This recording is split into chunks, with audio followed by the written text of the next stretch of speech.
I am Dr. Andrea Goeglein. Welcome to this episode of Serving Your Success. I hope our conversation today with my sidekick, Kate Kellogg, will help you serve your own personal success in life. If you've been following what we've been talking about over the last set of episodes, the conversation around positive psychology and the importance of language keeps coming up. And I don't mean to bore you with it, but I heard something yesterday that really kind of set my mind in motion when someone said, find the words and you will find the way. Okay? Ooh, okay. Now, we're going to take it in a little different direction. We're going to talk about honesty. We're going to talk about social media. We're going to talk about some of the things we've already spoken about just to tie it together for you. Because while you're sitting home thinking about the job you want to get, or while you're sitting watching this on your break from work, we want to give you things to make your life just slightly better in the moment, that it all becomes the game you want to play. So, social media. Social media. It's been a hot topic in the studio this morning before you all arrived. Little did you know. Little did you know what was going on in this studio this morning. So what was the phrase again? The phrase, find the words and you will find the way. Well, I certainly think people have found the words on social media. I think they've found the way. I think they've lost the way. But now we're finding the way again. Right. And, you know, that's... I have to say, the note that I had above that was establish protocol after the fact. On LinkedIn, the business network, which I spend, I check 2 or 3 times a day. Wow. Yes, and I have been awarded by LinkedIn as a top executive coach for 2016. I am one of their top pro finders. Yep, I'm quite proud of that. That's huge. Okay. That is huge. So I do for work engage in social media a lot. And there has been a lot of conversations that don't fit within the realm of business dialogue, obviously oozing over in the whole political situation. And yesterday I commented, and I've done my best, I've had to restrain from commenting, but I said that what I feel we have to do is establish protocols after the fact that no matter what our age, we literally started using something without rules. And that was a lovely thing. That's what attracted us to it. Right. But now having no protocol, no decorum, it's showing up all over the place. And social media is our life. Yes. Social media is, okay, so you take, that's my spiel for the moment. Okay. You can take it from there. So I think you touched on, I heard a lot of things that I absolutely agree with. And I think it's important to start off with why is social media so important? Why is it important to be honest? And I think it sits at the root of social media. Okay. And that's, why do people even like social media? Like, why are we attracted like moths to a flame to the why internet? Are we not getting our work done or our goals achieved? Oh, absolutely. What is happening here? And I think at its core, social media is connecting. Or what it's supposed to promote is connection. And I think really, so when it all first started out, it was like, okay, here are all your friends. Yeah. Connect to all of your friends and find new friends, and here are all these businesses, and here are all these resources and all these connections, and everyone's thinking, this is fantastic. Absolutely. I'm loving this because not only am I connecting and it was easy. People, it was easy. Much easier than going out and meeting a new friend or going to work and meeting new people. Yes. Much easier. It played to human nature in a multitude of different ways, whether it's wanting to connect, whether it's like that ease of having to, make the social situation just a little bit easier to go into. So it kind of takes away that anxiety. Hands down. So that began as a beautiful platform for awareness, for connection, and it was like that for a while, I'd say. It really had that genuine truth to it where you could trust the people and the information you were reading. And then guess what? The world realized that. They certainly realized that. Businesses realized that. Right. Most importantly, and they realized you could make money off of it. Yes. And it sort of And don't plays we off. cloudy the water when we start to be able to make money on Yes. things? We do. We do. I want to pause for a moment because I hadn't thought about that initial attraction to it. I knew what my personal, which I've mentioned, my grandkids were on Facebook. Right. And Yay. I was going to be on Facebook. That's how I did it. Absolutely. Up until then, I was saying to friends that I had that were 10 and 15 years younger than me who were doing some dating stuff and think, like, why do you want people to know where you are? Like, exactly why are you interested in this? But I hadn't focused on the sheer ease of connection. And in positive psychology, that's a core. People matter. You want to be wanted. You want to be a part of a group. So that makes perfect sense. Okay. Right. Yeah, and I like that. It's that trust that Yep. Businesses and advertisers and marketers absolutely capitalized on for better and for worse. I think you see that for better because now you have things like GoFundMe where people who may have like a particular issue, like per se, like someone who has I've done cancer. a bunch of GoFundMes. I've participated in plenty of GoFundMes for people who have passed away and can't afford funerals, Right. or for friends who have contracted diseases and can't afford the care. It's allowed this. Now, are you doing any vetting of those? Am I absolutely?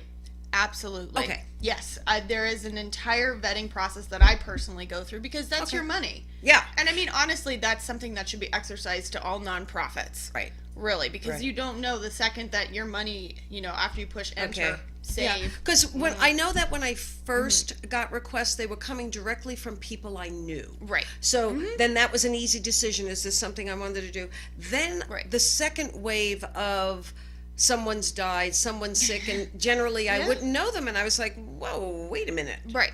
But that's an entire metaphor for social media and what it's done. Is it started out as a great platform, as a genuine platform, and then it shifted it because people realized they can make money. They can, use it for whatever purposes they wish to have. I wonder if it is the further you get away from, because you said a word that was really a lot of what we were going to talk about today, trust. Trust. The further you got away from people you actually knew and had established some level of trust with, the greater the vulnerability for all of the manipulation, whether it's branding, trying to sell me something, knowing that I like to read certain kind of books, all of a sudden all those books are showing up on my site, all that kind of stuff. But that's large in part, I think, to human nature. I mean, that's why magazines like the National Enquirer have been like on for years and years. Yeah, exactly. And it plays to that human nature because it's what people know they can do and know they can get away with. But it also plays into the other side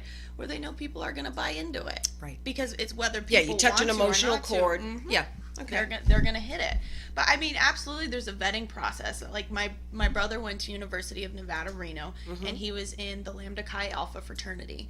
And one of his fraternity brothers, who was a chemical engineer, had just graduated, was doing like one of those Tough Mudders. Oh, yes, like, absolutely. You sign up and you do like the obstacle course that's designed by like Navy SEALs and whatnot. And not something I do. No, not something I entirely do either, unless I'm feeling adventurous and someone's like, "Come on, Caitlin." I'm like, "Okay," but he was doing the Tough Mudder, and there was a point where it was one of those army crawl through the mud puddle thing, but he didn't understand that it was one of those. He thought it was like a lake, or not a lake, but like a body of water that which you would dive into. Okay. And so he dove into it, and he got injured. and he wound up injuring like the spinal cord right here, and it paralyzed him from the neck down. So it was incredibly unfortunate because that gentleman was from Pahrump, so like small town hero, went to UNR, graduated with this incredible degree, and was going to go out and change the world, and wound up paralyzing himself. And it wasn't even like he was doing anything ridiculous, but thank you to GoFundMe, it created this huge awareness around his now disability, and raised thousands upon thousands of dollars. But there was still a vetting process to where I called up my brother. I'm like, okay, is this really true? And what was great was that I wasn't even directly friends with this guy on Facebook where I saw the GoFundMe. It was through friends of friends, so it was like that impact was incredible. But I have heard of instances where it's like that honesty has been capitalized upon and people are being dishonest. And I guess that's where I want to, unfortunately, head us. But it's important to talk about it. Exactly. There is this great thing, and it's so many times something starts with a really beautiful intention. Right. Connection. I Connection. mean, Trust. And, connecting with a bunch of people that you already know, and then it starts spreading out. So now let's talk to the greed part in being marketed to. The negative impact to day-to-day life. Those, how connections have been impacted. Right, absolutely. Currently, I had to figure out how to defriend. I had to figure out on my business site, on LinkedIn, how just not to follow those threads. I really am quite specific when I come to a place. This is what I want to do. There's a whole lot of things about people I don't need to know. Right. Well, and I think that comes with the transition now of understanding that this platform has now been tainted. Perhaps tainted isn't the correct word. Yeah, the platform didn't do anything new. The platform. The platform's the same, but the humans. Surprise! Those People humans. are the problem.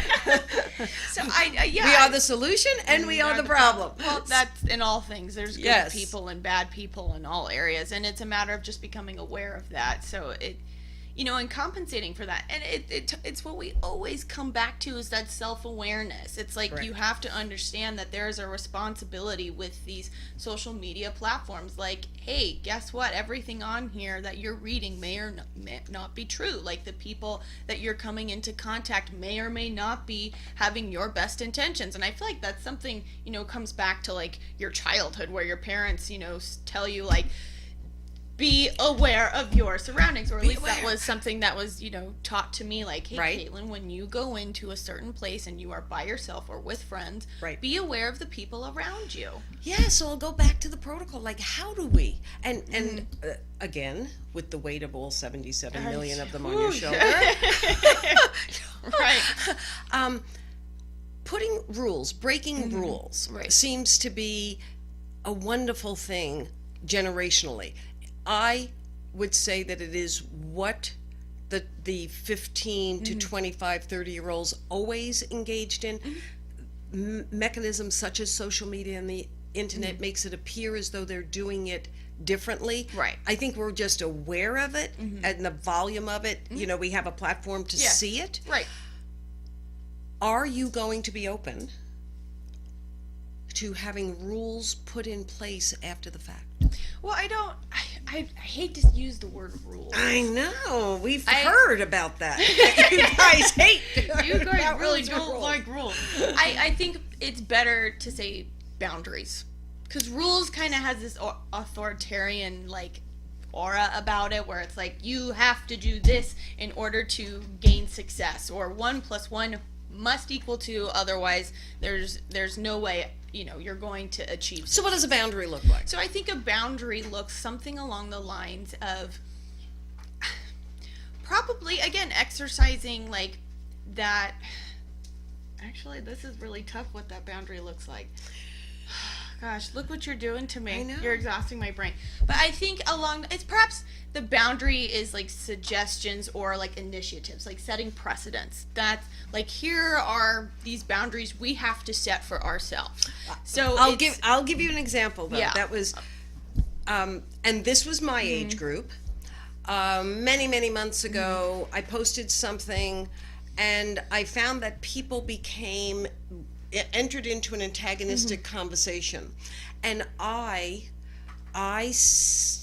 all of a sudden went back and said, I'm asking that those of you that are contributing to this conversation, please follow a certain degree, a certain etiquette. Right. When Etiquette. Boom. That's the word. when you do this. And somebody wrote back to me, age peer, who clearly he was on my feed, so he was a friend. Right. I have no clue who the guy was. He said to me, wait a minute, you didn't say that ahead of time. And what I was requesting was that people use language so that the message was heard, not the emotion. Right. And he said, you didn't set that rule before. And I was like, really? I needed to? Yeah. How old are you, sucker, was what I was thinking. That wasn't what I typed. That wasn't what I typed. Right. But that was, and it was, to me, there is a degree which it is, whether it's protocol or etiquette. Say the word. Etiquette. Thank you. Mm-hmm. I have so little of it. That's how do you establish that? Like, how do you go back and say, there's so many emotional carnage on the pages of everything from Snapchat to Facebook and back again, that what is it's the time for etiquette us. look What's like? the etiquette? Boy, I'm really having a hard time. Yeah, kit. Yes, Kit. Got it. Like Okay. Kit Kat. Kit Kat. There you go. Okay, got it. I just won't say that word. I'll let her say it. We're just gonna right around that. Yeah. But I think again, it goes back to setting the precedent, and I think there's an example we could use in this situation. There's an organic beverage company called Honest Tea. Oh yes, Like I know Honest Tea. Honest Tea, like Yes. play on words. Yes. And what they're doing right now is trying to start this initiative with the hashtag that would be used on all social media platforms called Refreshingly Honest. So kind of playing into their, Versus message. Shockingly Honest, which we all are. We're all like kind of like, oh look, it just keeps coming. But no, Refreshingly Honest. I think, let me use the exact words so I do them justice. That what Honesty is trying to do is it is aiming to create fun connections by revealing the less than perfect but shared moments that make up our daily lives. So again, going back to the beginning of what I was kind of touching on was that trust and that connection. Okay. And that's why social media originally was a beautiful thing, was because it was going back to these daily shared moments. It humanized our experience on the internet.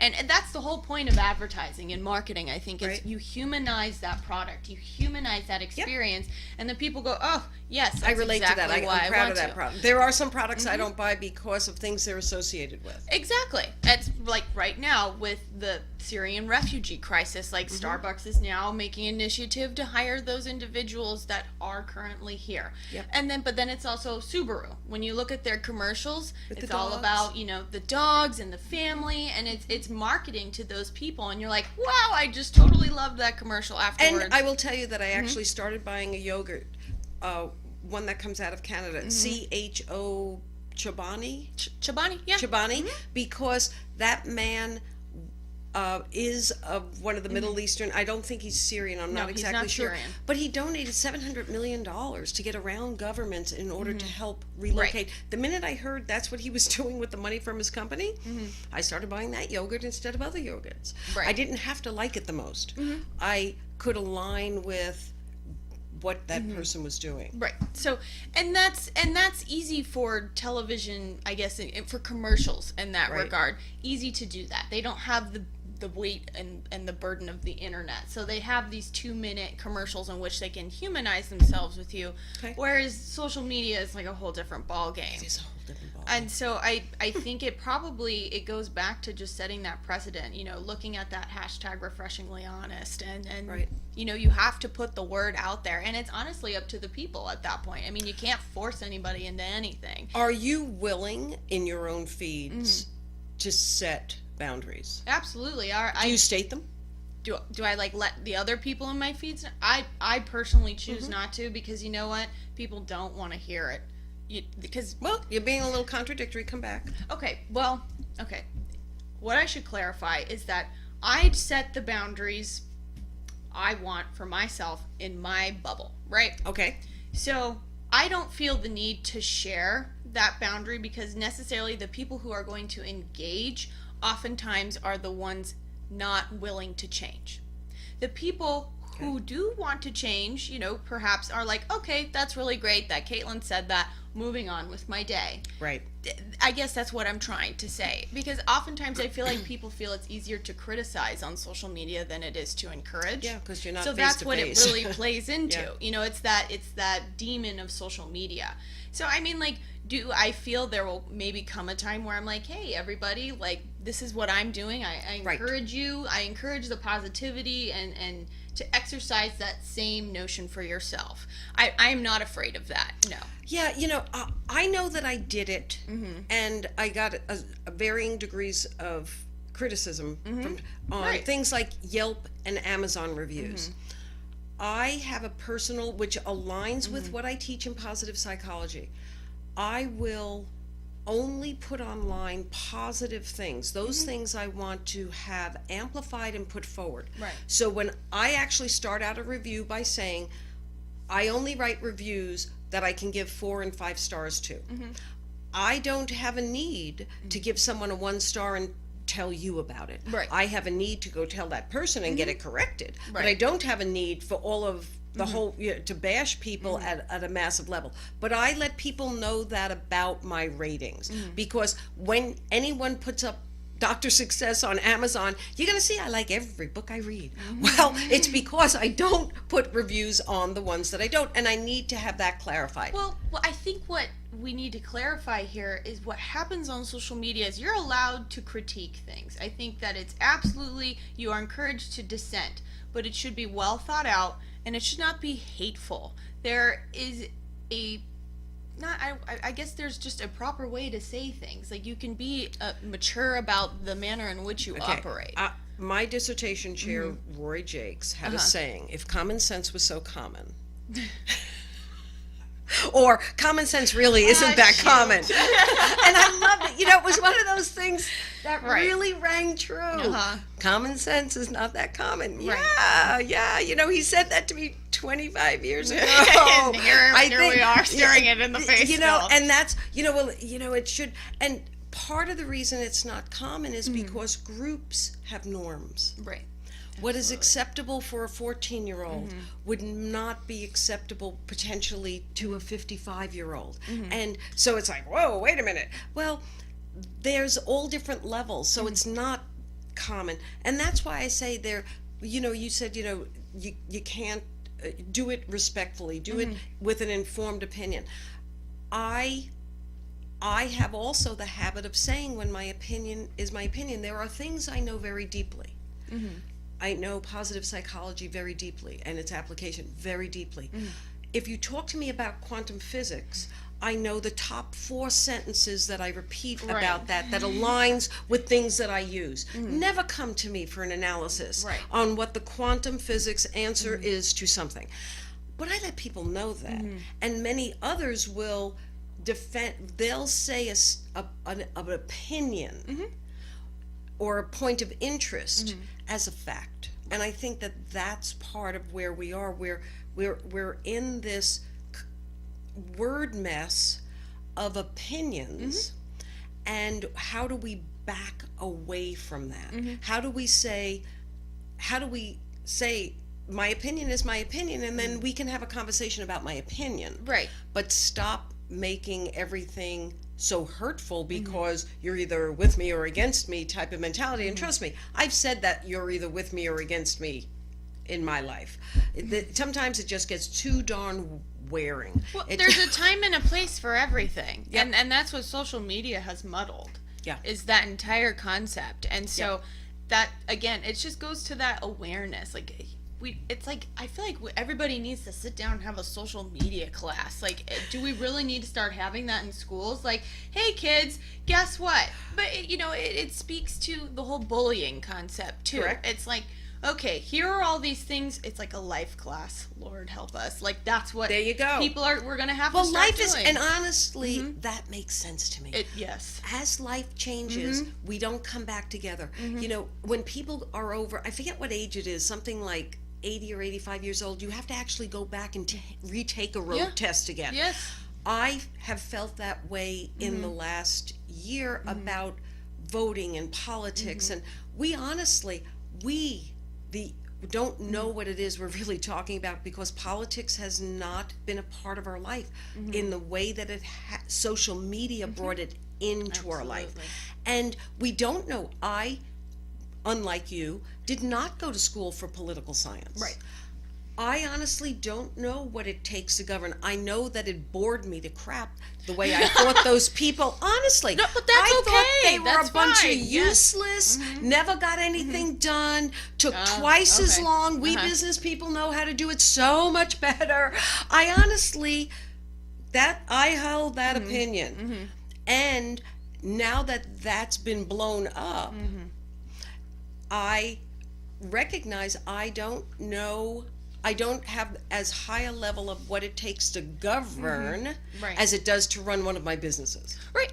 And now it's entirely, again, been muddled. They've come together. We'll use that phrase. They've come together. And I think maybe it does look something like a class, or, or start an initiative. Because honestly, I talk to a lot of, people, millennials, we'll say, and they're like, Your peer group. My peer group. And we're like, we graduated high school, we graduated college, but nobody tells you how to navigate the health insurance. Correct. How to finance your loans. Right. How to balance your checkbook and do all the taxes. It and is so amazing how many adults do not know how to budget, don't know.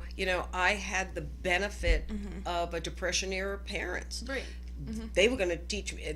They didn't necessarily teach the best budgeting sometimes because it was so fear-based. But the truth was, we grew up in an envelope system, Right. and credit cards don't lend themselves to translating that as easily. And no one really sits down. There's certain schools that have certain programs, and every so often you'll see that there's a little push in that direction. But these are base life skills, Yeah, to absolutely. which social media has now been added. And yes, I think it should be a class, but it's generational. It's all of us need to go back to school Well, in that regard. seriously. We are collectively, but it was the connection. You said the word connection with that all again.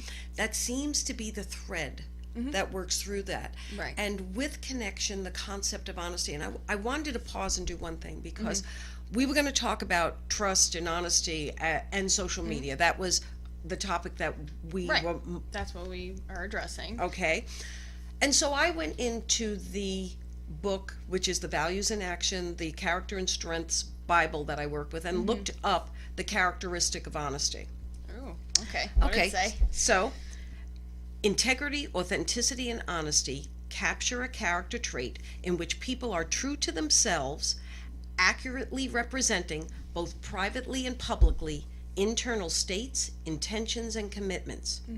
Such persons accept and take responsibility for their feelings and behaviors, owning them, as it were, and reaping the substantial benefits of doing so. What I've just read you is the good version. Because one of the most important things to know about the values that the character strengths that I work in, it's a continuum. That's how come they're malleable. That's how come you can make a decision to take on these positive attributes. Okay? Okay, I'm with you. On that continuum, there is actually the opposite end of integrity, authenticity, and honesty. Right. And I can speak really clear. That happens to be a characteristic that's one of my top strengths. The problem with that characteristic is that I may have a need to share in an area where you are not ready to hear. Right. Okay? I may have a low tolerance for phonies. So I think it's time for me to tell you that you're one of those. Right. Right. Maybe there's a better, what was that word? Etiquette? Maybe there is a better etiquette. Right. And on the opposite end, I will tell you, and I did dig as deep in that chapter as I could. The authors, which are Chris Peterson and Marty Seligman of this, do state that from our perspective, evil people can be authentic. That is, their sense of self can be true to their antisocial motives and personality dispositions. And that's important when we use characteristics. You want to be honest. Well, where on that continuum are you talking about being honest? And what behaviors do inform that honesty? Right. So I think all together, it's that self-awareness, the connections, and the fact that social media has given us the gift of showing what it looks like when there are no boundaries. Right. Well, and I think that's something that we as a people have to work on, because I've seen it a lot in politics. Okay. Because you know what has finally happened to America is there's been an entire shift of what is important to people and value sets. It's not this arching value set anymore.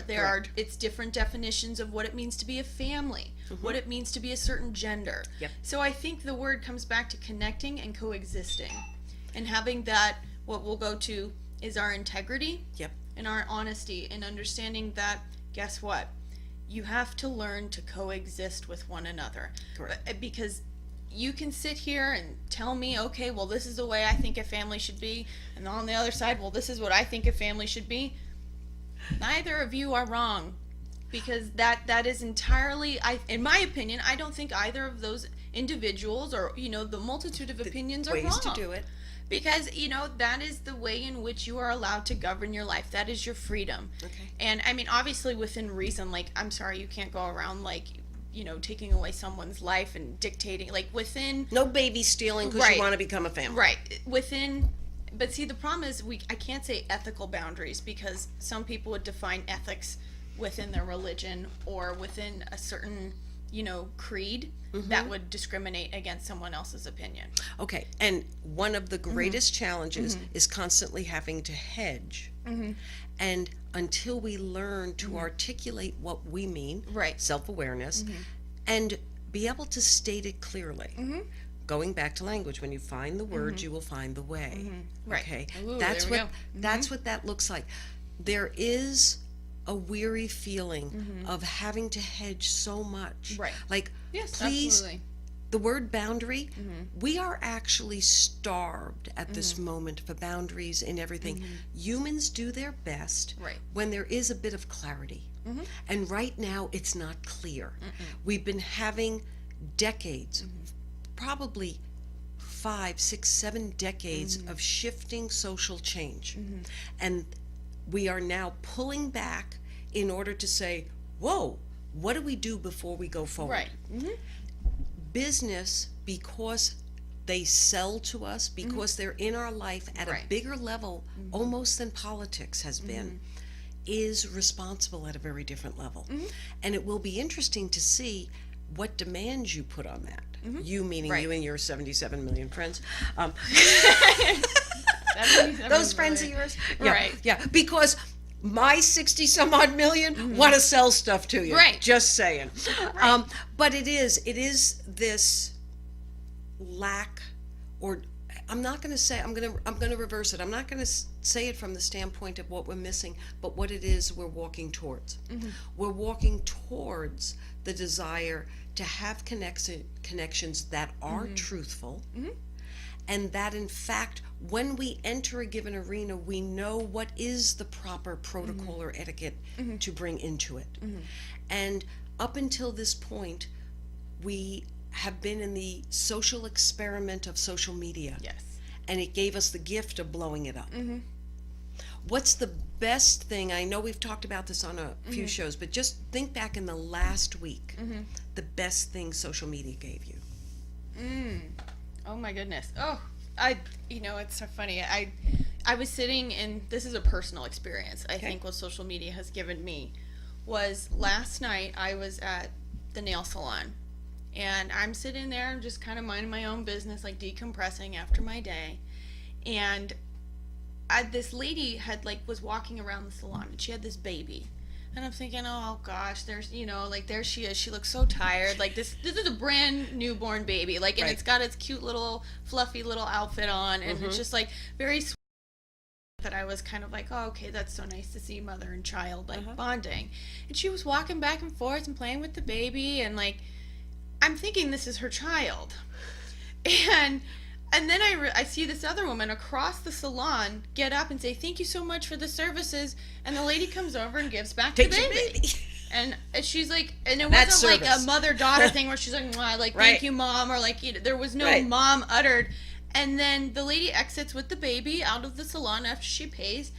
And I talked to her and I'm like, was that your child? And she was like, no, it certainly wasn't. And I was like, okay, then why were you holding the baby? She's like, well, I noticed that she's a young mom, and I really wanted to help her out. I really wanted to give her a chance to not have to hold the baby while Yep. her nails were getting done. And I just thought, oh gosh, What a sweet divine moment Yep. in the midst of all the chaos. And then the young girl next to me who was getting her nails done, she's about 12 or 13, she's like, I'm going to put that out on Facebook. I'm going to tweet that out to everybody. And I just thought, Perfect. there you go. Spread the good. There's a teaching moment. And so I looked over at Yep. her and I said, you know what?